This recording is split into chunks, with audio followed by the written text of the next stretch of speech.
Hey guys, it's Amanda. Welcome back to my channel. So did you know that Jason and I don't have cable?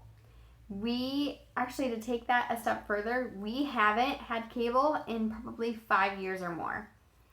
And so if you are like most of the people that when I tell them we don't have cable, you are probably thinking, what? How does she not have cable? She live under a rock or something? How does she survive without cable? A lot of people ask that because they just cannot imagine living without cable, or like, why would you live without cable? Well, I'll tell you why we originally decided to cancel it. We were hesitant, I'll admit. Like, we were really hesitant to do it. But what we started finding, and this was when we were in debt, what we started finding when we were doing our budget each month was that cable was one of the things in our budget that was a bigger expense. And it was one that we could, we had the option to cancel. It's not like your mortgage payment or your utilities or your gas or that kind of thing. It was something that we could cancel, and it would give us a good chunk of money to then throw on debt. And so after talking about it, month after month, we finally decided to go ahead and do it one month. And what we found was we were really surprised because we didn't really miss it too much.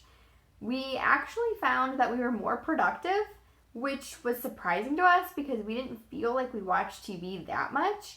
But I think what happened was, we would just turn on the TV and flip through the channels and get sucked into a show. And when we canceled the cable, we didn't have that option anymore. We couldn't just flip the TV on and flip through the channels. So we would, find something to do around the house, or maybe read a book, or do something that was more productive. And then we also found that we started talking more.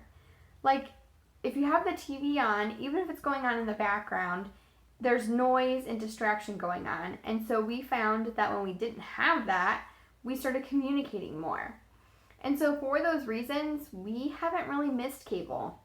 I mean, there are shows that we still watch, but usually we just, watch them online or watch them through Netflix or something like that. And so, we will do that, but it's not like you get sucked into a show after show after show because, we don't have that option with cable, so with not having cable. So we have really enjoyed it, and we are debt-free now, and we could get it back, but we are choosing not to because it still is a big expense, and if we don't have to pay it, then we don't want to. So I just encourage you that if you have been tossing around the idea of cutting the cable, just go ahead and try it. Or maybe if you haven't been, but you've been looking for other ways to, pay off the debt or build up your savings, this might be a good way to get some extra cash to do that. And guys, the worst that can happen is you cancel it and you really miss it, then just call the cable company back and get the cable back. So I hope this video was encouraging to you. If it was, please click like and consider subscribing to my channel. Thanks, guys.